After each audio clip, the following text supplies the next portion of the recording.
Bien, pues hoy tenemos a Isabel Lafuente. La conoceréis muchos por su canal de YouTube, Nisabel. Es maestra de educación infantil y primaria y además es profesora de universidad en el grado de maestros y nos va a hablar pues, de muchas cosas, entre otras de productividad, que sabe un montón. Muy buenas, Isabel, ¿qué tal? Hola Javier, encantada de estar aquí. Nada, como te comentaba, yo creo que podemos empezar ya rompiendo el hielo con el tema de la productividad, porque es algo que aquí en el podcast y en YouTube pregunta la gente muchísimo. Oye, tengo muy poco tiempo, estoy preparando oposiciones o estoy en la universidad preparando exámenes. ¿Cómo me organizo? ¿Qué hago? Y aquí te quería preguntar, ¿cuál es el consejo que más das a la gente que te pregunta esto? Es que no sé cómo organizarme para estudiar. Que se focalicen, pero primero organización. Yo creo que la organización es la clave de todo. Y empezar a las bravas, lo único que va a conseguir es que al final acabemos desviándonos del tema principal, perdidos y sin saber muy bien en qué ocupar nuestro tiempo. Entonces yo siempre digo, invertir un tiempo al inicio para organizarnos no es perder el tiempo, porque mucha gente ve ese tiempo de organización como una pérdida. Y no, para nada, es una inversión y una inversión muy buena. Entonces yo siempre digo, primero, organizarnos, pero para eso debemos conocer lo que tenemos que estudiar, porque muchas personas empiezan a prepararse una oposición, por ejemplo, sin conocer el temario, sin conocer el tipo de oposición, y no, lo primero es conocer bien a lo que nos vamos a enfrentar y luego ya empezar a organizar. Y mi mayor consejo es organizar por bloques, juntar todas aquellas cosas que se parecen y trabajarlas a la vez, no irnos de un punto a otro extremo. Es interesante, cuando hablas de agrupar este tipo de, o de hacer estos bloques, ¿a qué te refieres exactamente? ¿Cómo lo haríamos esto? ¿O algún ejemplo que nos puedas poner? Por ejemplo, sí, en la oposición de maestros tenemos 25 temas y algunos son de lengua, otros son de matemáticas, otros son de ciencias, pero no por ser de la misma área van todos seguidos. Entonces yo siempre digo de agruparnos, pues todos los de mates juntos. Y al final tienen muchas cosas en común y conforme te estás memorizando un tema, puedes utilizar cosas de otro tema de matemáticas que también te pueden servir para ese tema. Entonces es como ayudar a la mente a centrarse y a focalizarse para evitar dispersarnos. Porque si vamos tocando diferentes temáticas, yo lo veo que el cerebro al final se descentra y no sabe muy bien por dónde va. Es curioso porque muchas veces también una de las cosas que nos recomiendan, y yo lo he recomendado también, igual, como digo, igual a veces es un error, pero es el darle precisamente esa variedad en el estudio al cerebro, decir, oye, no llegar a quemarte, de decir, estoy 5 horas estudiando lo mismo, sino, oye, que voy repartiendo para, para no llegar a ese punto de ostras, me estoy quemando aquí de estar 5 horas con matemáticas o 5 horas con tal tema, sino el hacer bloquecitos más pequeños y poder variar. ¿Esto lo consideras positivo o piensas que también deberíamos de agrupar, hacer más lotes temáticos, por así decirlo? Es que es diferente, por ejemplo, el temario que tiene una misma temática a las diferentes partes de la oposición. Yo sí que estoy a favor de dividir y todos los días pues hacer un poco de temario y un poco de parte práctica, no hacer todo el día temario, porque ahí sí que yo noto que el cerebro se cansa mucho más. Pero juntar temáticas de conocimiento, yo eso sí que lo veo muy positivo, porque podemos reutilizar muchos de esos conceptos a lo largo del estudio. Pero sí, bloques de tiempo, yo utilizo la técnica Pomodoro, entonces mis Fantástica. bloques de tiempo son de 45 minutos intensos y luego pequeños descansos que me obligo, porque antes me los saltaba los descansos y entonces no sirve de nada y esos pequeños descansos ayudan a oxigenar el cerebro y a poder seguir con los siguientes bloques de forma efectiva. El pomodoro es una técnica que me fascina. Yo la uso. Yo, claro, a día de hoy no estoy estudiando, pero para trabajar me flipa esta técnica. O sea, me encanta y tengo de hecho Tengo una pequeña pantalla aquí que utilizo para controlar cosas, para controlar el micro, para controlar los altavoces, o sea, los focos que tengo aquí en el estudio. Y me he hecho un pomodoro, me he hecho un par de comandos rápidos para tener, para tener eso. El tema del pomodoro es algo de lo que se puede hablar. Podemos hacer aquí una tesis doctoral del pomodoro, Sí. creo yo. Es una pasada como técnica. De hecho, yo la utilizo con mis alumnos en el cole. Mm, Desde pequeñitos les enseño ya a utilizar esta técnica de gestión del tiempo y les qué gusta bueno. mucho, con bloques de tiempo más cortitos para ellos. Pero si yo soy más tradicional que tú, yo no tengo comandos, yo utilizo un cubito que puedo ir Qué bueno. eligiendo el tiempo del pomodoro. Y este cubo también lo tengo en el aula, entonces con niños utilizo bloques de tiempo más cortitos, luego yo en casa utilizo más, pero es que yo lo utilizo para todo, para estudiar, para trabajar, para limpiar la casa, absolutamente para todo. Para limpiar también, eso es nuevo, eso no lo he probado yo aún. Eso no lo he probado. Porque tener un tiempo límite me hace ser mucho más productiva. Si tengo un tiempo abierto, empiezo a procrastinar. Y si tengo un tiempo límite y yo sé que ese tiempo poco a poco va bajando, pues es como, venga, Isabel, céntrate, por favor, que tienes que hacer esto, esto, esto. Me pongo unos objetivos, pues por ejemplo, voy a escobar toda la casa y a limpiar el polvo de estas 3 habitaciones. Y tengo ese tiempo. Y siempre me sobra tiempo porque me meto mucha caña. Al saber que el tiempo va bajando, pues te metes caña. Eso es verdad, y ahí ahora que lo dices, me he visto reflejado en eso, porque yo el Pomodoro sí que lo utilizo un montón para el trabajo, ahí sí que lo utilizo, pero luego para pequeñas tareas de este tipo no lo uso. Yo creo que al contrario, me gusta ponerme vídeos de YouTube, entrevistas, por ejemplo, del Wild Project de Jordi Wild, me puedo poner algún podcast también. Y ostras, a lo mejor estoy planchando y pasan 2 horas y digo, ostras, pero ¿cómo llevo 2 horas planchando si no tengo tanta ropa? Y sí que es cierto, nos encantamos más. Lo voy a probar, lo del pomodoro con la parte de la limpieza. Lo voy a probar. Yo escucho podcast, por ejemplo, si cocino, si Mm, hago cosas en las que tengo que dedicarle más mimo, pero para limpiar yo no tengo mimo, la verdad. Entonces, para limpiar cuchillo. me pongo música muy callada, que vaya a un ritmo muy ligero, porque así pues a mí me contagia un poco. Death metal para limpiar. Demasiada caña, eso ya. Yo, Celia Cruz, cada uno de... Celia Cruz, no, más ni yo. Eso, death metal es que eso se lo ponía un amigo mío para estudiar. Y ostras, eso es una barbaridad de mucho cuidado. Pues el tema del pomodoro, mira, estaba hablando el otro día también con unos alumnos precisamente y salió el tema de una charla TED de Tim Urban sobre el cerebro procrastinador, que no sé si habrás visto esa charla que habla del mono que hay en nuestro cerebro, que se asusta cuando que Sí, está jugando, que está haciendo el mono, propiamente dicho, y se asusta cuando está la tarea ahí encima y se pone a tocar botones, se pone a hacer todo y entra en pánico. Y habla de cómo controlar ese mono procrastinador y cómo el poner esos deadlines, esos tiempos límite artificiales, te ayudan precisamente oye, a darte más vidilla a la hora del trabajo. Entonces, es fantástico y tener muy en cuenta que no hay que saltarse los descansos del pomodoro, que esto es el error que comete mucha gente. O sea, el objetivo del pomodoro es descansar para dejar esa tarea incompleta y quedarte con ganas de más. Es que la idea es que te quedes con ganas de más. Y sí. Es que era mi error de inicio, que acababa el primer pomodoro y decía, bueno, pero estoy fresca, voy a hacer otro pomodoro seguido. Y volví a empalmar otro y otro. Y llegaba un momento que me daba cuenta que mi cerebro llevaba media hora divagando sobre la misma página, que no había entendido nada de lo que había leído y tampoco había avanzado. Sin embargo, si me obligo a hacer los descansos, y me levanto, sobre todo, pues me levanto y pues voy al servicio o voy al salón un momento. Ese movimiento activo me ayuda mucho para luego volver todavía más focalizada.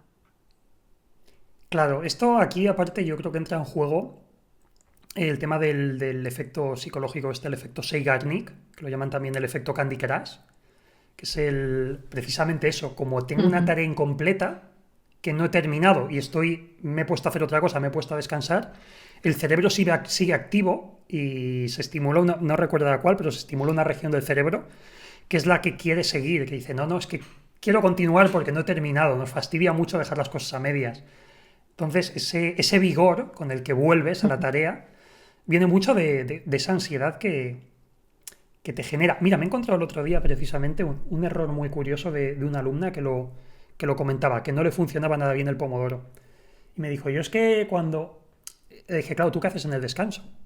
No sé si esto te habrá pasado con alguien, pero decía, no, yo en el descanso me Ujú. pongo a limpiar. Digo, claro, ese es el error tuyo, es que limpiar es otra tarea. Entonces te dejas a medias una tarea para empezar otra que te dejas a medias y cuando vuelves al estudio, la tarea original, tienes la ansiedad de que te has dejado a medias el salón que no le has acabado de quitar el polvo. Entonces le decía, claro, el descanso es descanso. Ese es el primer error que comete mucha gente, que cometemos muchos al principio también. Ujú. Sí, sí, sí, sí. Yo utilizo los descansos cortitos, pues movimiento, servicio, rellenar el agua, coger un trozo de chocolate, cosas así muy sencillas. Y cuando son descansos largos, pues por ejemplo, digo, voy a poner la lavadora, que únicamente es separar la ropa de color, meterla y conectar la lavadora. Ya no hay nada más que hacer, pero eso Claro, ya lo hago cuando ya sé que el siguiente pomodoro ya paro de estudiar o de trabajar. claro, Pero sí, sí, los descansos tienen que ser descansos. exacto. Y más estrategias, sobre todo para el estudio en casa, que es algo a lo que nos hemos acostumbrado ya mucho. Podemos salir mucho menos con todo esto del COVID, pero aparte es una práctica también habitual de cualquier estudiante. Al final, la mayor parte del tiempo estudiamos en casa y ahora hay mucha gente en casa. Es el problema, hay mucha gente y mascotas. ¿Cómo nos organizamos? Bueno, ¿cómo te organizas tú? En este caso también, creo que tienes también un gato, si no mal recuerdo. Sí, Lorenzo. Lorenzo, sí, me acordaba del nombre, me Pues acordaba del nombre también. yo ahora mismo estoy teletrabajando, tengo 3 trabajos y estoy teletrabajando en las 3 empresas desde casa y aparte estoy estudiando las oposiciones y estoy todo el día aquí en el despacho. Este es mi hogar. Pero llegó un momento cuando empezamos a teletrabajar, que yo empecé antes del confinamiento, porque en la universidad yo teletrabajo ya desde hace 3 años. Llegó un momento que, pues, por ejemplo, me ponía la parte de arriba, iba bien, y luego iba con el pantalón del pijama o un pantalón de deporte corto, pero mi cabeza no asimilaba que en ese momento tenía que estar trabajando. Entonces, cuando ya llegó el confinamiento, yo ya había aprendido que no, que una vez entramos en este espacio, que para mí es un espacio único de estudio y trabajo, tengo que entrar como si me fuese a ir a mi centro, a mi colegio, me tengo que arreglar, poner colonia, peinarme, tengo que entrar como si realmente me fuese a otro edificio diferente. Y a mí me ayuda mucho a cambiar el chip, pero Hay, muchísimo. hay que tener esa separación de espacios, es importantísima. Esto se lo he oído yo mucho, sobre todo dentro de nuestro ámbito, también a youtubers grandes, que, que han llegado, incluso Mm. recuerdo un caso, uno que sigo hace muchos años, que es Luzu, lo sigo hace un montón, sobre todo con su etapa cuando hacía blogs. Recuerdo que una de las cosas que hizo es que trabajaba en casa y se alquiló un estudio. Pues decía, yo tengo que ir a un estudio, lo tengo al lado de mi casa, pero tengo un estudio, lo tenía decorado, lo tenía trabajado, esa era su oficina, y se iba a trabajar allí. Precisamente también por esto, por el Mm. no quedarnos con esa mentalidad de este es el sitio de jugar, de trabajar, de relajarme, de estar con la familia. Es importante que haya esa Mm. distinción física, aunque sea en un espacio reducido. Sí, y encima hace poco he hablado con unos compañeros que ahora con todo el tema de la pandemia también están teletrabajando y han reconvertido su salón, que era lo más grande, en su despacho y ellos han puesto también un felpudo a la entrada de esa puerta como diciendo, este es el límite, una vez pase este felpudo yo ya no estoy en casa. No voy a atacar la nevera, yo ya no voy a hacer cosas de casa, esta es mi oficina, he pasado el felpudo, ya está. Y sí, sí, hay que separar muy bien los espacios porque si no, nuestra mente se pierde.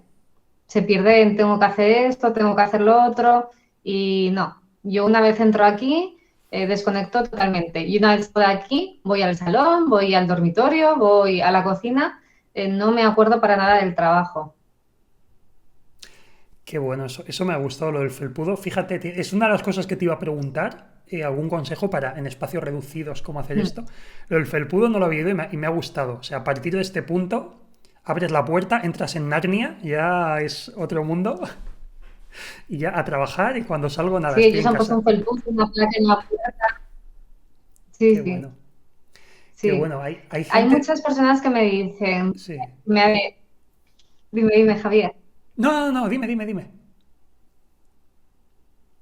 Pues que hay muchas personas que me preguntan, pero es que tú lo tienes fácil porque tú tienes un cuarto específico para eso, pero yo no, yo tengo que compartir todos los espacios con mi marido, con mis hijos, con los perros, entonces yo no encuentro ese sitio. Bueno, pues aunque sea en el salón, una esquinita en una mesa, hay un montón de inventos. O sea, a una amiga mía le monté yo en pleno confinamiento una mesa abatible en una esquinita en el salón que se podía levantar y bajar, y era una mesa donde le cabía el portátil únicamente, que era el espacio que necesitaba, y ya está, le pusimos una balda con una planta y ya está, no necesitaba nada más. Y ella sigue utilizando ese espacio y me dice, no sabes lo que te agradezco porque ese espacio para mí no es el salón, es mi despacho. Aunque esté en el salón, una vez me siento ahí, me olvido que estoy en el salón. Entonces tenemos que buscar un espacio chiquitito, no hace falta que sea grande, pero dedicarlo únicamente para eso, o estudiar o trabajar y no utilizarlo en cualquier momento del día. Claro, es importante hacer esa separación física para poder hacer esa separación mental, porque mentalmente distanciarnos o hacer esa disociación Mm. de, oye, no estoy en casa, es un problema, pero aparte con la gente con la que convivimos. O sea, a mí me ha pasado, eh, y Sí. eso es un problema. Tiene que haber una muy buena comunicación con la familia, con compañeros de piso, con quien convivamos. Con las mascotas da igual, van a pasar de ti, eso está claro, Mm. pero con el resto sí, porque una de las cosas que al menos a mí me ha pasado, y como digo, yo porque llevo teletrabajando muchos años, o sea, yo llevo muchos años en Internet y el trabajar en casa para mí ha sido algo habitual. Y uno de los problemas que he tenido es que pues desde mis padres hasta mi mujer muchas veces, oye, pues tiende la ropa, haz no sé qué, haz esto. Y muchas veces tengo que decir, es que estoy trabajando, es que no estoy en casa, lo hago luego, dentro de una hora vuelvo a casa y ya tiendo la ropa, me pongo a limpiar, lo que quieras, pero es que ahora estoy trabajando. Y claro, eso a veces también Mm. genera conflicto. ¿Esto, alguna estrategia para esto también? Bueno, aparte de que hay una buena comunicación. Yo lo he vivido, ¿eh? Porque mi pareja, aunque sabe que yo estoy en casa y estoy trabajando, él, como trabaja fuera, trabaja en una oficina, no lo llega a captar al 100%, no lo llega a entender y de vez en cuando entraba al cuarto. Y tengo un cartel que pego con washi tape en la puerta que pongo o grabando. Si estoy grabando es que no puede hacer nada, nada, nada de ruido. Hasta el gato lo entiende ya. Cuando estoy grabando, el gato se queda dormidito y no da mal. Y luego tengo otro cartel que pone trabajando. Y en el momento en que él ve ese cartel, pues ya no entra. Pero fue la única solución porque si no ponía el cartel, él sin pensar entraba en la habitación. E igual está dando una clase a los alumnos o igual estaba súper concentrado en ese momento, entran y adiós concentración. Pero sí, hay que hablar con la familia y hacerles entender que estar en casa no significa estar de vacaciones, que tenemos unas obligaciones que cumplir, aunque sean de estudio, tenemos una obligación con nosotros mismos y que deben ayudarnos y respetar sobre todo esos tiempos.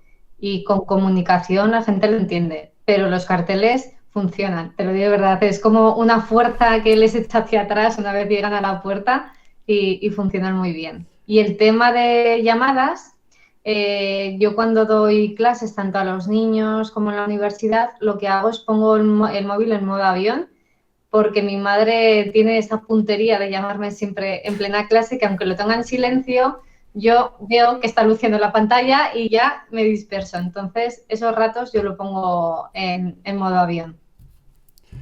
Sí, sí, sí, muy importante. Esto, lo de los carteles también está bien. Yo, de hecho, pondría una calavera y dos tibias cruzadas, en plan, peligro de muerte como entres, porque si no, alguien no te deja. Hay una cosa que me gusta mucho que hace nuestro compañero José María, que me gustó la idea por la sutileza. Él tiene su gorra de pensar, que dice, creo que es una gorra roja, que cuando él tiene puesta su Así. gorra, dice, ya lo sabe su mujer, ya lo sabe su hija, cuando tengo la gorra, no estoy. Es como la capa de invisibilidad de Harry Potter, lo mismo. Si ves la gorra, no estoy. Es otra técnica. Yo es que con gorra estoy muy incómoda, la verdad. Sí, Pero yo sí, es tampoco otra soy mucho de técnica. eso. Pero sí, sí, con lo del cartel me quedo. A mí lo único me va a tocar poner un pestillo porque mi hija está empezando a intentar andar ya. Entonces me temo que me va a tocar ponerme aquí en el estudio un Ah, pestillito para que no llegue y no para abrirlo porque si no va a ser más bien complicado. Porque el gato la puerta no te sí. la abre, pero Yo ya he mi hija sospecho buscado, que va yo a he empezar a abrirla. Los gatos también, ¿eh? Los gatos también Sí, saben abrir puertas. Se cuelgan y las abren. Sí, este sabe. Entonces hay que llevar cuidado. pensaba que eso Sí. pasaba De con los... hecho, cuando él está aquí y estoy trabajando y necesita ir a beber agua que está en otro espacio, él se cuelga del pomo, abre la puerta y se va. Pensaba que Lo que eso no lo sabe hacían es cerrar los la puerta de nuevo. velociraptores. Pero sí, sí. Eran los que sabían abrir puertas, pero los gatos no lo sabían. De Pues verdad que no lo sabía. Qué bueno. sí, sí, sí. Pues yo ahora voy a ser mamá en unos meses y yo ya estoy pensando dónde poner la maquita para mientras trabajo poder balancear a la niña para que se quede tranquila. O sea, la cabeza ya está buscando estrategias para poder conciliar Mm. en esos espacios de tiempo. Sí, es complicado, es un desafío cuando tienes que compaginar eso en un mismo espacio, la familia, más cuando hay también bebés, que es todo un desafío. Las mascotas también pueden ser muy, muy demandantes y, y, Mm. bueno, sobre todo eso, los perros, los gatos son, um, vamos, no te dejan ni a sol ni a sombra. No deja de ser un desafío. Pero bueno, más allá Sí, sí. de espacios, a nivel de organización, a mí el tema de la organización me fascina y por eso hoy que venías quiero que me cuente cosas. A nivel ya más de meternos en materia, ya estoy con los apuntes, ya estoy con los bolis en la mano. También, ¿qué estrategias recomiendas habitualmente para alguien que está estudiando, que está trabajando a un su temario, que está preparando resúmenes y demás? ¿Cómo le recomiendas a la gente que se organice en estas fases tempranas del estudio? Lo primero es, volvemos al espacio, pero es que es muy importante. Yo necesito un espacio libre de distractores y con un clima acogedor. Entonces yo siempre tengo agua cerca, suelo tener una vela encendida y tengo mi mesa, es una mesa que está hecha a medida, sí, yo también. Mi mesa está hecha a medida y hace una L. Entonces, un lado de la L es donde tengo el ordenador, donde tengo la impresora, las cosas más tecnológicas, y el otro lado de la mesa está completamente libre. Ese es el espacio que utilizo para estudiar, para trabajar el temario, porque ahí no tengo nada que me despiste. Y cuando tengo que trabajar en el ordenador, pues ya giro la silla hacia este lado. Pero para mí es muy importante también como tener esos dos espacios divididos, porque antes tenía el ordenador en el mismo espacio en el que estudiaba y acababa siempre, hoy voy a buscar esto, voy a buscar lo otro y acababa perdiendo el tiempo. Y ahora no, ahora el otro lado de la mesa es que no tiene absolutamente nada, está completamente limpia y me viene muy, muy bien poder hacer esa división. Pero lo dicho, tener lo mínimo, lo que vamos a necesitar realmente para estudiarnos ese tema, que es el tema, los subrayadores que utilicemos y el cuaderno que utilicemos para hacer los esquemas. Y ya está, no necesitamos nada más. Qué bueno, me gusta mucho. Mira, lo de la mesa en L es algo que no se me había ocurrido y ahora estoy pensando, estoy dándole vueltas a la cabeza y es algo que puede que en un futuro haga. Yo ahora mismo tengo la mesa esta y bueno, yo ahora mismo, como digo, al no estar estudiando, pues tengo la mesa abarrotada con los dos monitores, los focos, la cámara ahí puesta en el trípode, tengo aquí montado es un pequeño estudio, pero ahora que lo pienso aquí en un ladito, al tener un Mm. trozo de la mesa para otras tareas que no impliquen el uso del ordenador, me vendría muy bien. Eso es. Yo llegué a esa Eso me gusta. conclusión durante el confinamiento, porque llegó un momento que no sabía separar. Estaba estudiando un máster y no sabía separar ya el teletrabajo del máster. Tenía todo como muy, muy mezclado y me distraía mucho porque yo estaba continuamente respondiendo emails de los papás y no. Llegó un momento que me iba a marcar un horario muy estricto y voy a hacer una separación. Entonces cogí otra mesa que encontré por internet de segunda mano y la monté aquí en un lateral y dije, en esta mesa únicamente voy a estudiar el máster, no voy a hacer nada más. Y funciona muy bien. El espacio, siempre a nivel psicológico, yo creo que no somos conscientes muchas veces. Yo creo que lo dejamos todo en, cuando se refiere al estudio, en voy a trabajar, voy a ser productivo, voy a echar horas, técnica, cómo hago las cosas bien, pero lo que es el mindset, la mentalidad, no le damos la importancia que tiene. Leí hace poco, de hecho, el libro de Mindset de Carol S. Dweck, que me pareció una pasada, sobre cómo eso, la propia mentalidad, lo que al final nos ayuda y en cada situación tenemos que tener una mentalidad distinta. No es lo mismo la mentalidad cuando estás con tu familia, la mentalidad cuando estás estudiando, cuando estás incluso dos cosas tan similares, que son en tu caso trabajo, el estudiar la oposición Mm. y el estudiar o trabajar para el máster. Podríamos decir, es más o menos, es muy similar, porque estamos Mm. hablando lo mismo, estamos hablando de docencia, que es tu campo, y son dos caras de la misma moneda al final, y aún así es necesario ese espacio. Creo que no somos aún plenamente conscientes de ello. Mm. Sí, es muy importante.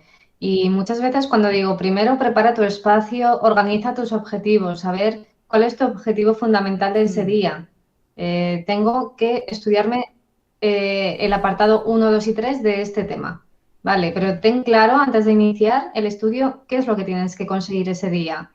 Porque muchas veces me dice la gente, no, yo empiezo a estudiar y hasta donde llegue. No, te tienes que poner un mínimo. Luego, si llegas a más, pues mucho mejor. Pero un mínimo tienes que tenerlo. Y ese tiempo previo de organizar, de centrar nuestra mente, es que es tremendamente importante. Y la gente muchas veces me dice, es que eso es perder el tiempo. No, como he dicho antes, es una inversión. No es perder el tiempo, es ayudar a nuestra mente a saber qué camino debe tomar porque si no, igual toma el camino equivocado. Buscamos, ahí has dado con algo muy interesante, bueno, con dos cosas muy interesantes.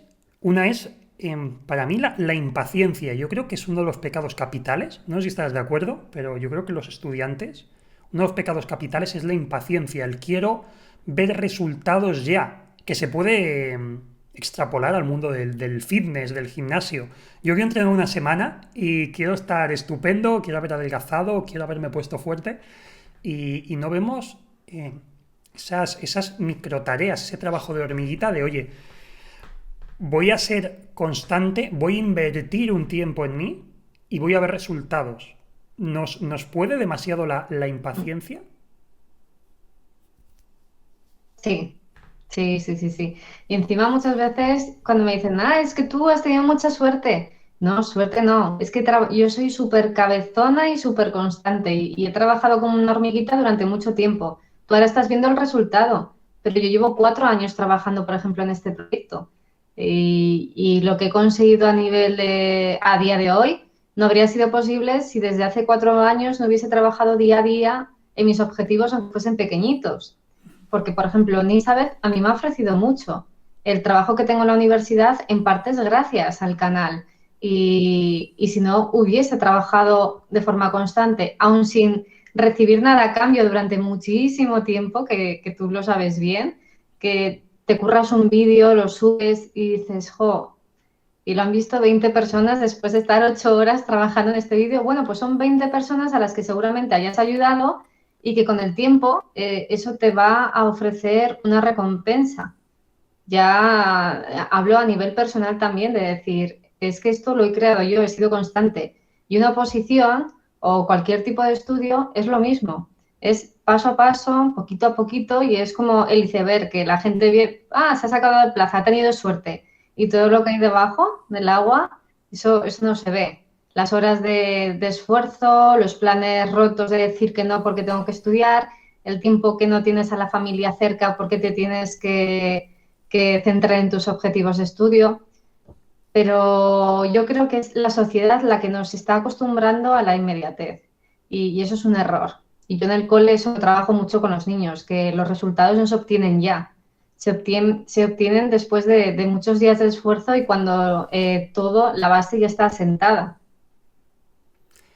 Si no, somos la sociedad en este sentido del fast food al final. Queremos todo rápido, queremos todo más breve, ya no queremos ver películas, queremos ver series, no queremos ver ya ni vídeos de YouTube que comprometan más de 5 minutos, queremos ver un vídeo de TikTok de 10 segundos. Queremos esa inmediatez y lo extrapolamos a todo. Y sí que es cierto eso.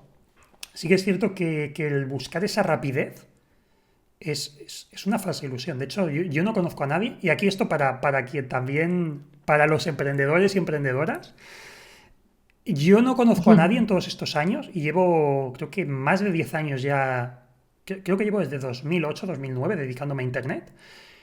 No conozco a nadie y he conocido a gente con muchísimo éxito, tanto a nivel de ser conocidos como a nivel económico, gente que ha hecho una pasta, también con sus empresas en Internet, con sus canales, y no conozco a nadie que no se lo haya currado una barbaridad, de esa gente que ha tenido éxito y también estudiantes. No conozco a nadie que diga, no, es que tuve suerte, es que salió.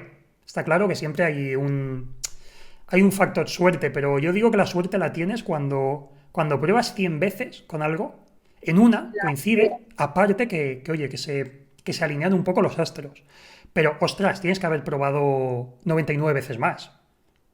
Es que dar a la primera es muy difícil en lo que sea. Es que yo creo que no se tiene suerte, yo creo que se generan las oportunidades para tener esa suerte.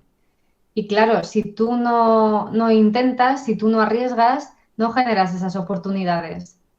Y claro, tiene mucha más suerte pues las personas que más arriesgan, pero también pierden otras veces. Es que solo vemos lo positivo, pero también tenemos que ver que hay muchas fases que no han sido positivas. Pero gracias a esas fases negativas han ayudado a que se cree la fase positiva, que es lo que llamamos suerte. Pero yo la suerte creo que tú la generas y yo lo he notado en mí.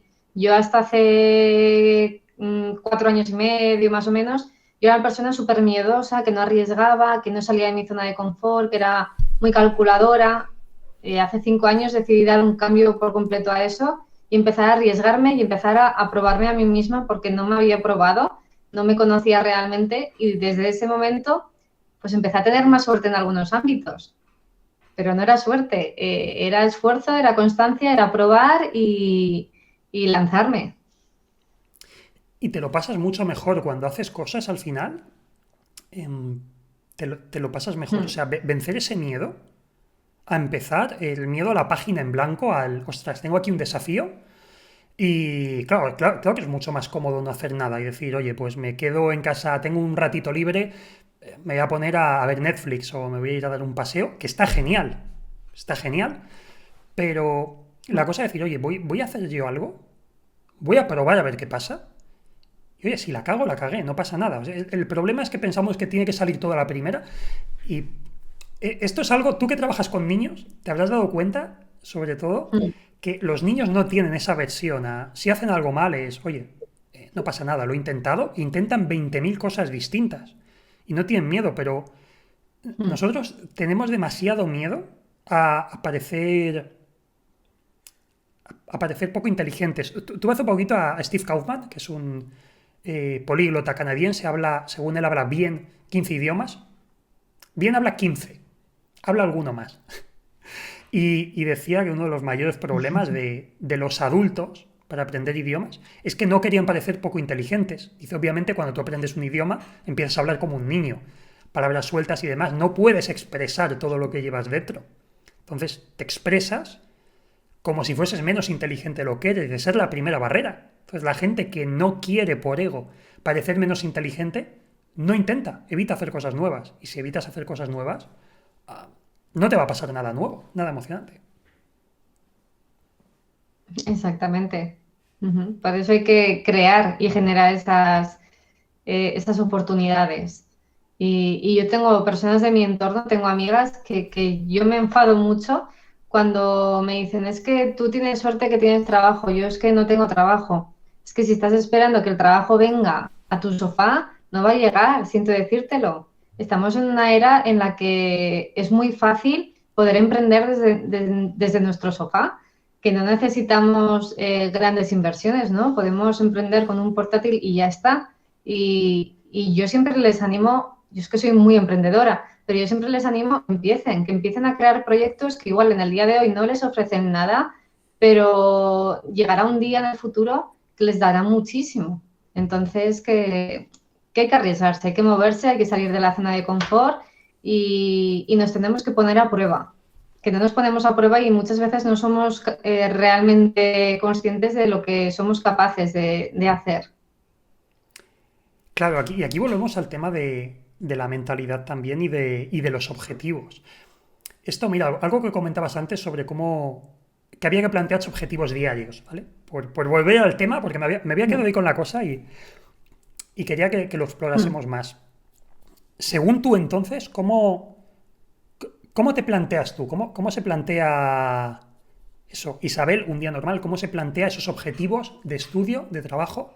¿Te lo planteas por objetivos, por métricas de tiempo, de voy a tener que dedicarle una hora a esto? ¿O por objetivos en sí? Hoy tengo que conseguir esto y si puedo, esto más. ¿Cuál de las dos Ujú. prefieres tú? Yo me organizo la noche anterior dependiendo de cómo haya terminado mis objetivos ese día. Y yo siempre me organizo un objetivo general y tres objetivos pequeñitos que me ayudan a cumplir ese general, ese objetivo más grande. Yo utilizo el método de los bloques de tiempo, entonces yo tengo un bloque de tiempo, pues por ejemplo, de 4 horas, que luego dentro van los pomodoros, para dedicarle pues a ese objetivo del tema 8 de la posición y tengo que cumplir eso, ese mínimo que me he puesto porque yo intento ponerme objetivos muy, muy realistas y Ujú. tengo que cumplir eso porque a mí me encanta poder hacer más de lo que me había propuesto, adelantarme un poquito del día siguiente. Es como un pique conmigo misma de, bueno, tú primero acaba esto y luego pícate contigo misma y haz medio objetivo pequeñito del día siguiente. Y a mí me funciona muy bien. Sí que utilizo un mix de los dos. Eso me gusta, el anímicamente ponerte. Claro, aquí dos vertientes. Yo conocía otra, pero me parece interesante eso, el ponerte un objetivo pequeño, o bueno, pequeño entre comillas, que sea fácilmente asumible, para que tú misma puedas hacer Mm, más y sentirte bien. Mira, esto me recuerda, no sé si lo habrás mm. sacado de ahí, pero me recuerda al tema de los 7 hábitos de la gente altamente efectiva que comentan esto. No sé si te viene de ahí o de dónde. Mm. No, ya me venía antes, lo leí más tarde el Ajá. libro. Es que en la posición nosotros tenemos que crearnos objetivos y en el cole también tenemos que crear objetivos de cara a la enseñanza de los niños. Y yo es lo que veía que funcionaba, que si a los niños yo les daba objetivos muy pequeñitos, los iban cumpliendo, se iban motivando y era una forma de llegar a poder trabajar objetivos más grandes.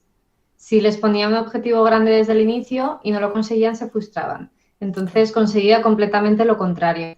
Y a mí me gusta crear una propia motivación, que sea intrínseca, que no sea externa, que no sea extrínseca. Entonces, con este método yo me ayudo a mí misma a motivarme sin necesitar la ayuda de nadie, sin necesitar que esté alguien detrás mío diciéndome ánimo, Isabel, tú puedes. No, así me la genero yo misma esa motivación y puedo recurrir a esta técnica en cualquier momento y en cualquier lugar. Claro, totalmente. El tema de la motivación intrínseca es muy importante al final. Si uno no quiere estudiar o no quiere hacer algo, no lo hace. Tiene que tener un objetivo y es importante. Y esto yo lo he visto sobre todo con opositores mucho, que muchas veces están agobiados. Oye, no sé cómo tirar, todo es horrible, todo es todo es una mierda al final y no saben muchas veces el por qué. Dicen, yo es que estoy estudiando y una de las cosas que les pregunto es, oye, ¿cuál es tu objetivo realmente? No, es que en este trabajo se cobra bien, vale, pero ¿cuál es tu objetivo? Más allá del dinero, de la estabilidad, realmente, oye, ¿esto te gusta? ¿Por qué lo estás haciendo? O es porque, oye, por darle un futuro mejor a tu familia, por tener mayor calidad de vida. ¿Qué es lo que hay bajo todas esas capas? Porque nos quedamos en la primera y el dinero en sí es un objetivo, a pesar de lo que mucha gente cree, es muy poco, es muy poco eficiente. Hay estudios, aparte en trabajos, a gente que le pagan una pasta y hay gente que se acaba dejando el trabajo después de 3 años y a lo mejor están cobrando 5 o 6 mil euros al mes y, y en 3 años se lo dejan y dices, ostras, pero ¿cómo te lo dejas si estás cobrando eso? Estás cobrando tantísimo.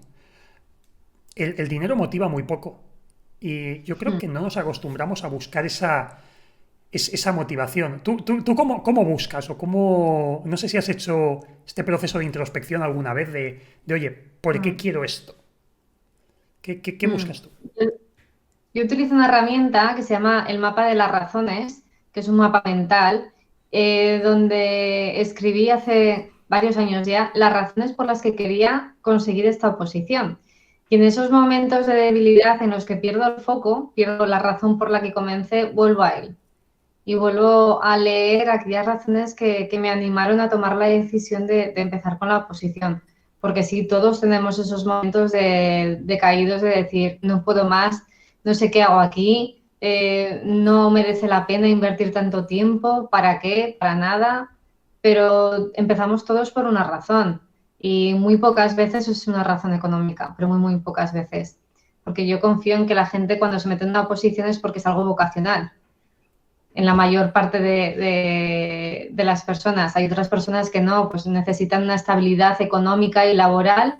Pues bueno, eso también es buena razón. Pues poder dedicar más tiempo a mi familia, tener un lugar fijo de vivienda, ¿vale? Pero este mapa de las razones es una herramienta que yo la utilizo y se lo he indicado a muchas personas y me han dicho, ojo, tuve un momento de debilidad y volví a él y me acordé de razones que había olvidado, que no sabía, ya no estaban en mi mente esas razones. Es como volver al punto del que empezamos, del que partimos. Qué bueno, el punto ese de la ilusión, ¿no? Ese punto más, como digo yo siempre, más ingenuo, Mm. más que sacamos el niño o la niña que llevamos dentro de, ostras, a mí esto me encantaría por esto, yo que sé, en tu caso, quiero transmitir a las nuevas generaciones, quiero ver la cara de los niños con ilusión cuando aprendan, ¿no? Ese tipo de sensación. Mm. Eso es muy guay, eso De hecho, me... recomiendo que si puede hacer de forma audiovisual ese mapa mental, mejor, porque ayudé hace unos años a una chica a hacerlo y lo hicimos a través del vídeo. Hicimos un mapa mental del vídeo y también es una chica que se prepara oposiciones para guardería pública aquí en Zaragoza. Y ella grabó un vídeo que decía una razón, la risa de los niños. Y grabó a un niño, a uno de sus niños riéndose. Ah, qué guay, Entonces luego cuando perdía el foco, esa risa le evocaba a la razón inicial. qué bueno, Que se puede hacer escrito, se puede hacer en vídeo, se puede hacer en audio. qué Es bueno. una herramienta que es una tontería porque es súper accesible, pero que ofrece muy, muy buenos resultados, porque las emociones consiguen mover fronteras y montañas. Totalmente. Tendemos a llamar, a mí también me pasa, ¿eh? Lo que has dicho, tendemos a llamar muchas veces tontería a las cosas porque sean simples y no nos damos cuenta que el ser humano al final es muy simple. O sea, el comportamiento humano somos, o sea, hay poco, somos como un botijo, tenemos poca historia. Pensamos que somos muy complicados, muy únicos y cuando te pones a hablar con gente dices, sí, me ha pasado lo mismo que a ti, me ha pasado esto y, y sí, tendemos a denostar un poco aquellas cosas simplemente por su simplicidad. Pero mira, me gusta el tema del mapa mental.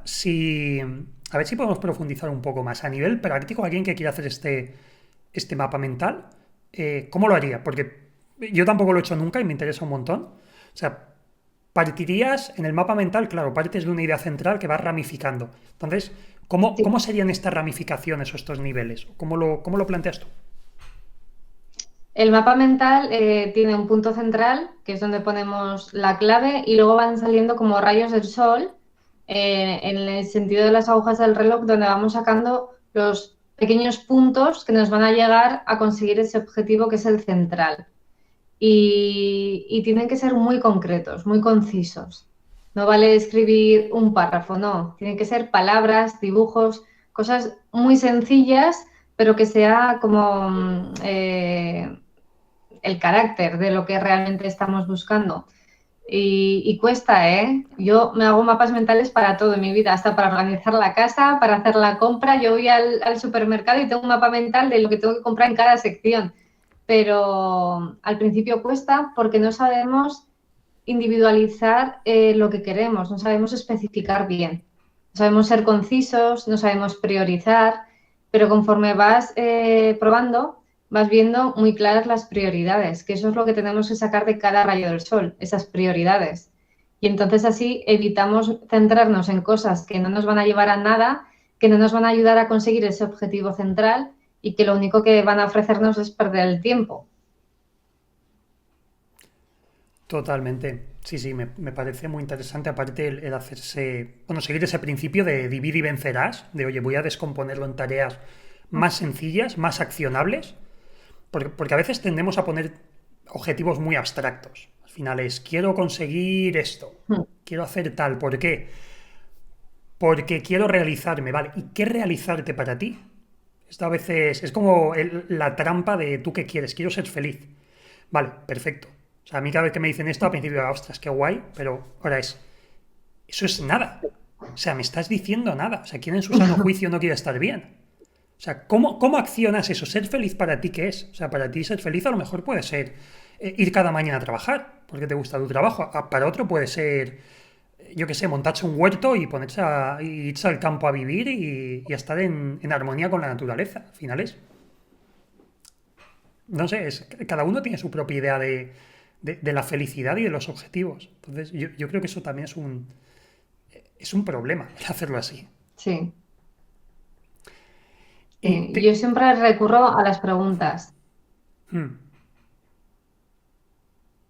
¿Quién, cómo, dónde, cuándo, por qué? Hacernos preguntas para saber cuál es ese rayito que tenemos que crear, ese objetivo más específico. ujú. Nos preguntas, aparte de forma recurrente, ¿no? Imagino que será, me hago la pregunta, el por qué hago esto. Sí. Y muchas veces la respuesta también es un poco ambigua y hay incluso que seguir profundizando, que me imagino que para esto vendrá bien lo del mapa mental, para ir indagando en por qué, cuál es Sí. el núcleo. Yo tengo una pizarra gigante que veo que tú también, Sí, y ahí cuando quiero conseguir un objetivo, en esa pizarra escupo todo lo que aparece en mi mente para llegar a ese objetivo y luego ya lo voy organizando y ya lo organizo en mapas mentales.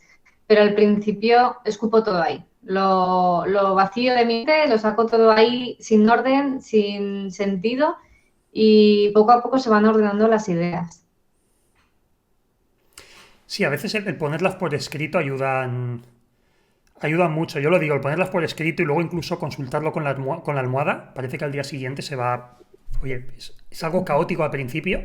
Dices, ostras, lo que tú dices, he escupido las ideas, están por ahí todas revueltas. Das una cabezadita o duermes esa noche y te levantas por la mañana y dices, lo veo claro, ahora sé lo que tengo que hacer, o al menos vas más enfocado en ese camino. Mm, sí. O te vas a dar un paseo y durante ese paseo dejas la mente liberada y de repente todo se ordena en tu cabeza. No sabes cómo ha ocurrido, pero se ha ordenado y has encontrado el final que querías llegar.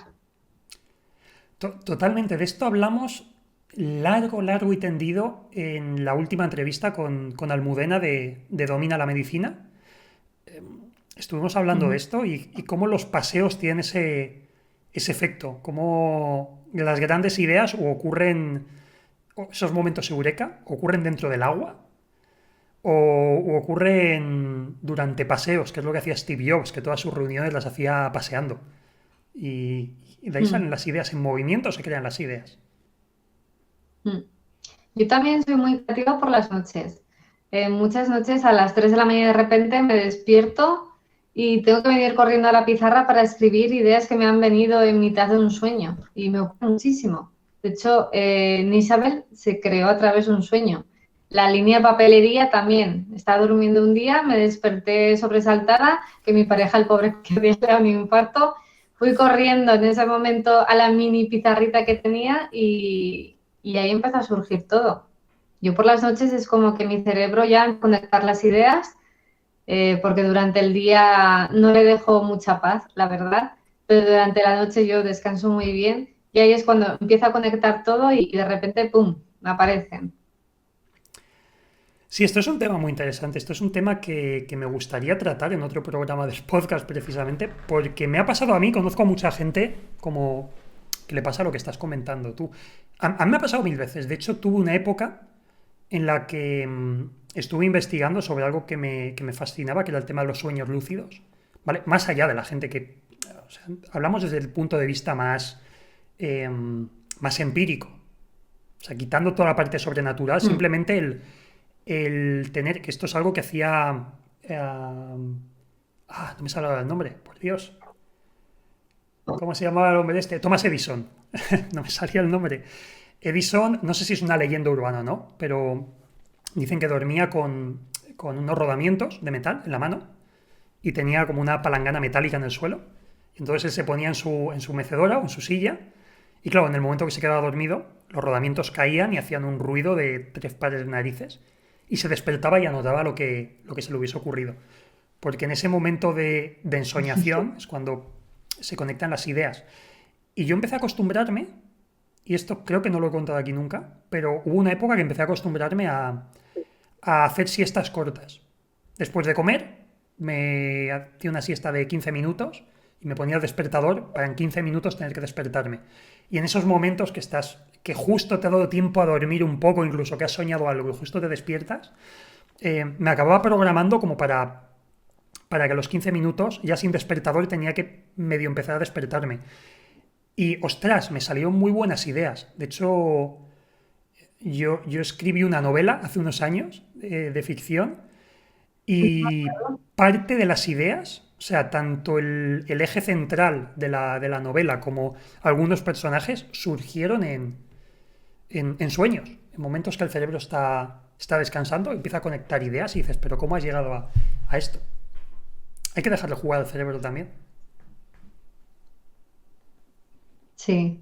Y lo que decías antes de salir a pasear, yo de vez en cuando nos dejan, también, si hay una semana que estoy muy bloqueada, el domingo digo, venga, vámonos al campo. Y tenemos un 4x4 con el que hacemos muchas rutas y nos vamos a hacer el Cabra con H y llego a casa, llego destrozada, pero llego directa a la pizarra y estoy súper creativa y me aparecen un montón de ideas. Tengo el cuaderno de las ideas también, que las tengo. Al principio intenté organizarlas por categorías, pero llega un momento que las tengo todas mezcladas y luego ya utilizo una jerarquía de color, que también es algo muy útil a la hora de estudiar. Y sí, sí, salir a la naturaleza y hacer algo que no conlleve pensar mucho nos ayuda muchísimo. De hecho, es muy terapéutico el tema de la naturaleza en el libro de Marcos Vázquez, bueno, que parece que tiene un podcast fantástico, Fitness Revolucionario. En su libro habla de, creo que era él, hablaba de lo que los japoneses llaman, médicos japoneses, baño de bosque. O sea, sería la traducción literal, que es una estrategia para liberarte del estrés y mejorar la salud. Al final es eso. Al final es irte al campo.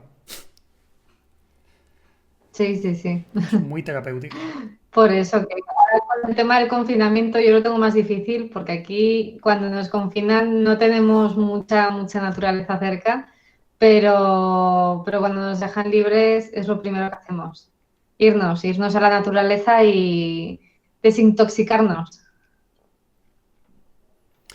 Al final es eso. Y mira, tú que, como digo, como aparte tienes experiencia trabajando con niños y demás, una pregunta que te quería hacer desde tu punto de Mm. vista, ¿el estudio se puede hacer divertido de alguna forma? ¿Se puede realmente disfrutar del estudio? Sí, sí, sí. De hecho, yo intento trabajar con mis alumnos de forma vivencial, Ujú. pero siempre a través de las emociones. Yo les provoco, por así decir. Por ejemplo, el año pasado íbamos a dar, ¿qué íbamos a dar? Íbamos a dar los diferentes tipos de animales y un día entraron los alumnos al aula y me encontraron vestida totalmente de verde con la cara verde. Entonces, claro, los niños ya están como, ¿a esta qué le pasa? ¿Qué vamos a hacer hoy? Y yo no decía nada, yo no decía absolutamente nada. Entonces los niños ya empiezan a divagar, pues igual vamos a ver sobre esto, vamos a hablar sobre lo otro. Con esto lo que haces es captar completamente su atención, que todos tengan muchas ganas de absorber lo que tú les vas a explicar y son pequeños trucos. Hay otros días que me pongo un sombrero, otros días que me pongo algo aquí en la bata, pero son pequeños detalles que hacen que su cerebro esté abierto a lo que tú les vas a explicar. O les revoluciono toda la clase y tiro todas las mesas y sillas por el suelo, que en algunos coles me dicen, madre mía, o sea, es que hacer lo contrario de lo que deberías hacer. Pues es crear provocaciones. Y al crear esta provocación, las mentes de los niños están muy receptivas y aprenden de una forma diferente. Aprenden de una forma vivencial, aprenden de una forma emocional y aprenden con sentido, no aprenden memorísticamente, que yo estoy completamente en contra de ese aprendizaje, Totalmente. que ahora parece que quieren intentar modificar un poquito esto legislativamente, pero sí, a los niños hay que enseñarles con emociones y vivenciar. Un niño puede memorizar perfectamente un concepto, pero si no lo ha vivenciado, no lo va a comprender para toda su vida. Igual lo memoriza para este curso o esta semana, pero igual al año que viene ya no se acuerda. Sin embargo, el año pasado estuvimos tratando las plantas, tipos de semillas, tipos de árboles. Sí, un esquema, los niños se lo aprendieron, pero conseguí ir a una zona de la población y hacer plantación de cipreses. Ujú. Y si vieses lo que contaban esos niños, los contenidos que habíamos visto en clase con lo que estaban vivenciando en ese momento, pues eso es un conocimiento que ya no se les va a olvidar, pero nunca. Claro, totalmente. Y esto es algo que has dicho que es muy interesante y es una de las cosas que nosotros, sobre todo nuestros alumnos, se sorprenden mucho, y más porque nos llamamos Escuela de la Memoria, cuando les decimos, vale, te hemos enseñado a memorizar, pero ahora memoriza lo mínimo que puedas. O sea, la memoria es, o sea, el memorizar en el estudio, yo se lo digo a todos nuestros alumnos, es el mal menor. Es el mal menor, es necesito saber esto, no puedo razonarlo, no puedo entenderlo, no tengo ni idea de lo que pone, vale, lo voy a memorizar. Pero la memoria también yo digo que funciona muchas veces como una escayola o como unas muletas. O sea, la memoria en muchos casos te permite, si tienes una pierna rota y tienes unas muletas, las muletas te permiten andar hasta que la pierna se vuelva a poner fuerte, hasta que suelda el hueso. Y la memoria debe de ser eso, debe de ser el, vale, yo absorbo mucha información, igual ahora no la entiendo, pero la tengo ahí para que poco a poco vaya conectando y no necesite luego todos estos atajos mnemotécnicos y demás, que son muy vistosos, son muy útiles, pero yo siempre digo que son una escayola, que cuando el hueso está fuerte, cuando tu memoria ya se ha afianzado ahí y ya empiezas a tener tanta información que tu cerebro conecta los huecos, es el momento de dejar ir esas estructuras de mnemotécnicas, porque al final son algo pasajero. Sí, sí, sí. Cuando comprendes algo realmente, cuando lo puedes conectar con una realidad, no hacen falta esos pequeños remiendos. Mm, Mm. totalmente. Hice hace poco uno de los últimos programas del podcast, también buscando un poco esa provocación intelectual y un poco también eso. Claro, yo hablo sobre todo de mnemotecnia aquí, hablo sobre todo de mnemotecnia, cómo exprimirla, cómo estudiar. Y uno de los últimos programas que hice es ¿por qué la mnemotecnia no sirve para estudiar? Y precisamente hablaba de esto. Oye, la mnemotecnia está muy bien, pero oye, tienes que aprender. Si te limitas solo a reproducir un texto, no sabes nada, o sea, tiene muy poco valor. Igual de cara a una oposición, un examen, te vale para salir del paso, pero luego a nivel profesional, ¿qué vas a aportar? Sí, sí, sí, sí. Pero el problema es que, por ejemplo, nuestra posición está creada, la de maestros. Aquí en Aragón tenemos una parte que es únicamente memoria, memoria, memoria, que es legislación. Y nos hacen Sí. preguntas sobre la ley y la tenemos que plasmar tal cual. Y ahí no nos sirve de nada. Ahí tenemos que utilizar tus normas mnemotécnicas, pero con el resto del temario sí, Mm. porque un tema puede ser el mismo, pero claro, la forma en la que tú tengas de vivirlo, de sentirlo, es muy diferente a la de otro compañero y eso es lo que puede marcar la diferencia. Por eso yo siempre, cuando estudio mis temas, los relaciono con vivencias que he tenido con los niños en el cole. Y muchas veces incluso pongo casos dentro de los temas porque me ayudan a mí a entender el contenido y ayudan también al tribunal a ver que yo comprendo eso, que realmente lo comprendo, que no lo he memorizado y ya está. Totalmente. Al final la memorización te puede dar esa capa de seguridad de decir, tengo clara la estructura, no me voy a olvidar de detalles, voy a tenerlo bien articulado, pero al final el conocimiento práctico es conocimiento práctico y eso no lo sustituye nadie. Mm. Mm, Totalmente de acuerdo. Y puedes volver a él en cualquier momento. Que si te quedas en blanco, puedes volver a esa vivencia. Si es algo que no has comprendido, lo has estudiado pero no lo has comprendido, igual no puedes volver a ella. Claro, absolutamente. Y con respecto a lo que comentábamos antes, de cómo hacer el estudio entretenido como tal. Pero claro, ya has dicho, vamos a sorprender a los niños para, oye, que vivan esa experiencia, que experimenten, se les provoca, se les desafía de alguna forma.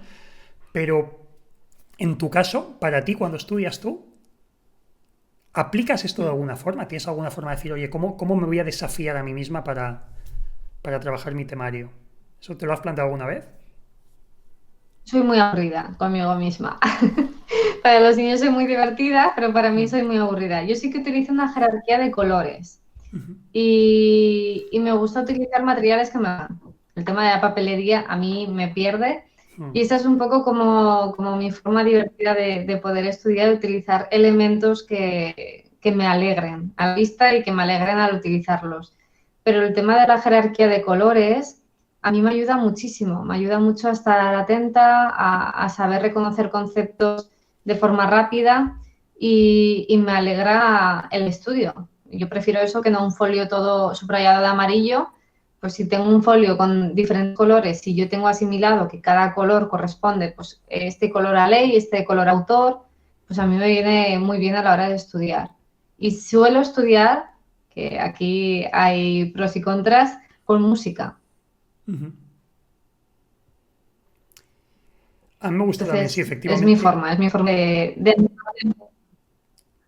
sí, no, efectivamente hay pros y contras. Yo soy según, o sea, la música según también me dé, según el temario. Lo que sí que me gusta mucho a mí son los sonidos de la naturaleza. O sea, me gusta mucho a lo mejor ponerme un vídeo de estos de YouTube que dura cinco Sí, horas, que es un riachuelo, que son pajaritos cantando en mitad de un bosque. A mí eso me encanta para la trabajar. chimenea. A mí en invierno me encanta la chimenea. Sí, Crepitar del fuego, el sí. chisporroteo ese, sí, sí. Sí, sí, eso es muy bueno. Y a Vale, los ya. niños también, ¿eh? Porque yo lo utilizo en el cole. ¿El qué? Que yo utilizo también, utilizo estos vídeos también en el cole, cuando tienen que hacer una tarea muy focalizada, pues les pongo un arroyo, les pongo la chimenea y les encanta, les encanta. Y luego las familias me dicen, oye, pero ¿qué es eso que les pones que luego nos lo piden en casa? Yo tengo una canción que se llama Rivers Flows in You de Yiruma, mi canción, y la utilizo mucho para concentrarme, la utilizo también con los niños y de hecho al bebé que está todavía en la tripa se la ponemos todos los días al despertar y al irnos a dormir porque quiero que cree una conexión con esa canción que en determinados momentos de crisis pues la ayude a calmarse. Qué bueno, qué bueno, eso me parece fantástico. Mm. Ya para terminar, que llevamos un rato, llevamos una hora, llevamos hablando una hora, parece que han sido 5 minutos, pero madre mía. Uno de los temas que yo creo que es el tema estrella para todos los estudiantes, o uno de los temas estrella, por si tienes alguna recomendación que hacerles, el tema de cómo resumir un temario a nivel de organización. ¿Cómo planteas tú el resumen de un tema? Por ejemplo, esa parte de priorizar, de todo esto. Tiene su Sí. miga. Es difícil, es muy difícil. Vuelvo también a las preguntas, a hacernos preguntas para poder conseguir encontrar aquello que realmente es importante y lo que no.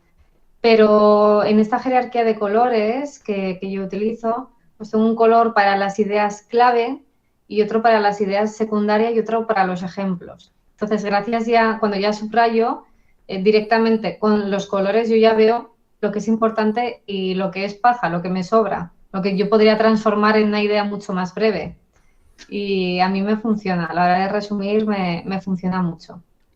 O sea, si lo he entendido, lo subrayas los conceptos, o sea, vas trabajando cuáles son ideas, cuáles son ejemplos, cuáles son datos puros, por ejemplo, y luego a partir de esto, una vez lo tienes agrupado, por así decirlo, tú miras a ver si esto lo puedes expresar con tus propias palabras o con alguna vivencia personal, ¿no? ¿Es eso lo que comentabas?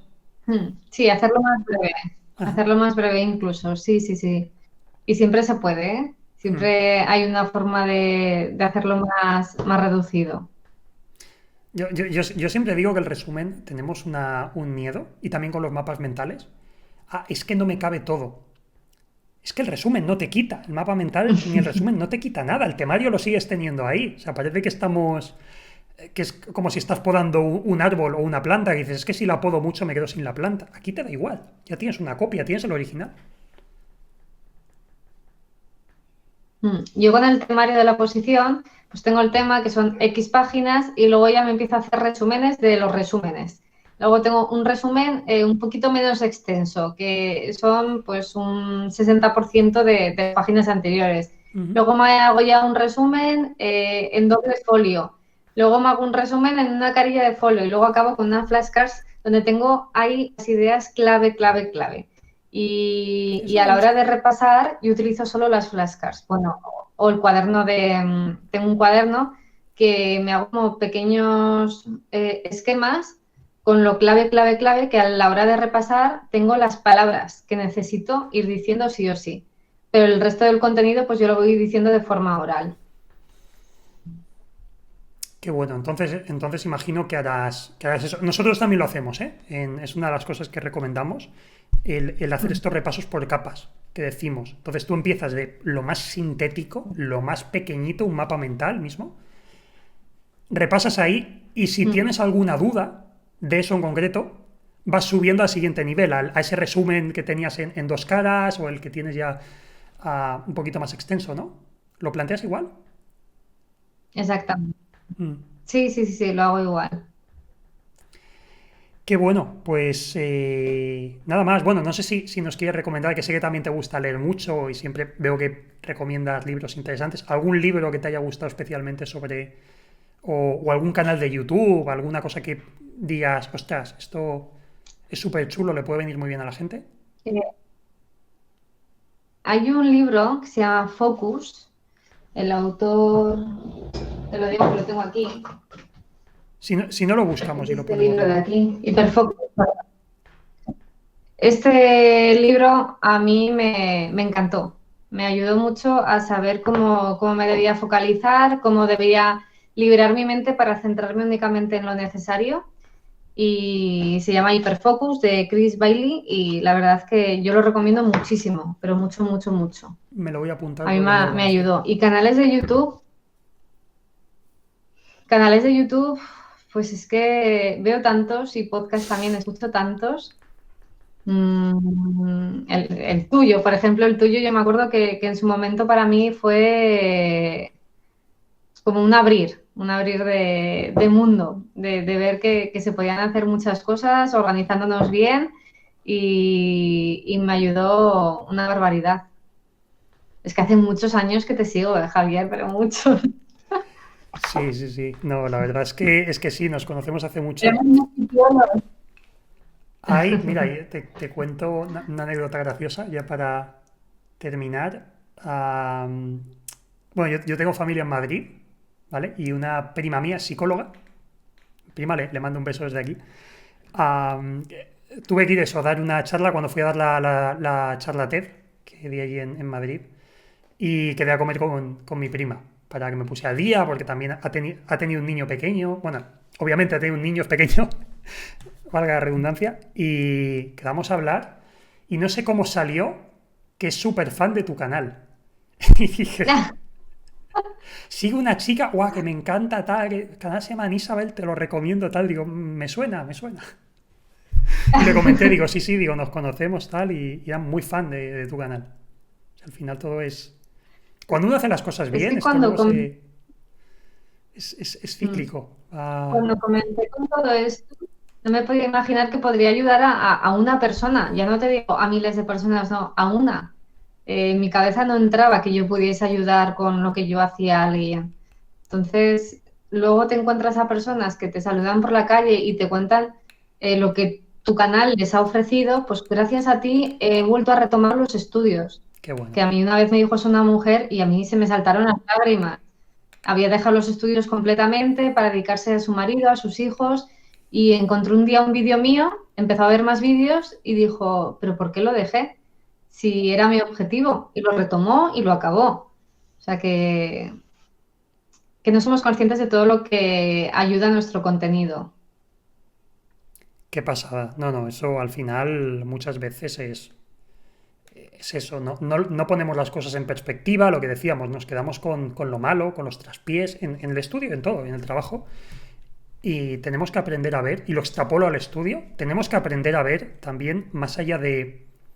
O sea, tenemos que aprender a ver el macro. Nos quedamos en el micro, en la idea pequeña de yo estoy estudiando, estoy haciendo esto, hoy he tenido un mal día, no me quedo con la información.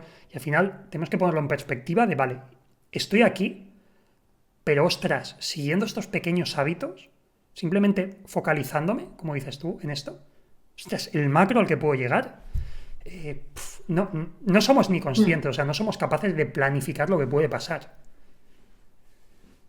No, y yo tampoco miro mucho más allá, ¿eh? Yo me centro en el ahora, en el hoy, porque hay muchas personas que se centran en buscar en el mañana, el mañana, el mañana, y se olvidan de que para llegar al mañana tienen que trabajar en el hoy. Entonces yo soy más de, yo soy de hormiguita, yo soy trabajo hoy poco a poco, poco a poco, y ya veré a dónde llego. Desde que no me pongo objetivos a muy lejano tiempo, consigo llegar a más. Cuando me pongo objetivos, al final es como que me voy cortando yo las alas y a lo mejor ese objetivo es mucho más pequeño de lo que yo realmente puedo conseguir. Entonces yo voy probando y hasta dónde llego. Qué bueno, pues me encanta eso y lo veo aparte una frase genial para terminar esta entrevista. Nada, bueno, quiero agradecerte muchísimo el que hayas venido, me hacía mucha ilusión que vinieras por fin aquí al podcast. Y nada, yo quería que le cuentes a la gente, oye, dónde te pueden encontrar, dónde te pueden seguir, porque es una pasada todo lo que haces. O sea que cuéntales, ¿dónde pueden encontrar a Isabel? Pues tanto en YouTube como en Instagram soy Nisabel, es muy sencillo. Y también tengo una página web que se llama nisabel.com donde subo pues de forma escrita los diferentes posts que subo a YouTube. Y también tengo una parte de descargables gratuita, que hay un montón de descargables de organización para generar bloques de tiempo, para dividir el temario, organización en general. Y luego tengo una parte de tienda donde vendo planificadores de organización. Qué raro, ¿verdad? Vendo planificadores semanales, diarios, de menú y también cuadernos para ayudarnos a centrar esas ideas principales de las que hablábamos antes. Pues tengo un pack de cuadernos que es de oposiciones para llevar el contenido esencial de cada parte de la oposición y centrarnos luego únicamente en repasar gracias a esos cuadernos. Sí, sí, aparte es una pasada. Yo los vi, me pareció súper chulo. Y yo tampoco soy una persona que nunca ha sido así muy de papelería.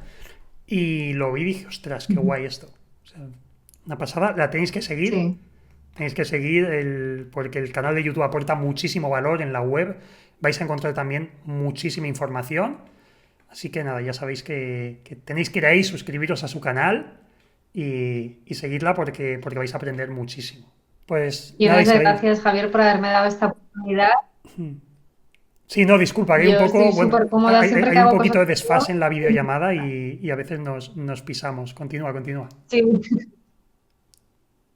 que te estoy muy agradecida por haberme invitado al podcast, porque siempre que hacemos algo juntos yo estoy súper cómoda, estoy como con alguien de casa, así que muchas gracias también porque esta herramienta que nos facilita a todos los usuarios nuestro día, tanto en el estudio, en la organización, así que millones de gracias. Pues nada, un placer y nada, ya sabes que aquí tienes tu casa y espero que volvamos a charlar más adelante y nada, que vaya muy bien tanto la oposición, que vaya muy bien con el bebé, disfruta muchísimo de la experiencia, porque es una pasada. Y nada, pues toda la suerte del mundo. Muchísimas gracias, Javier. Un abrazo. Chao.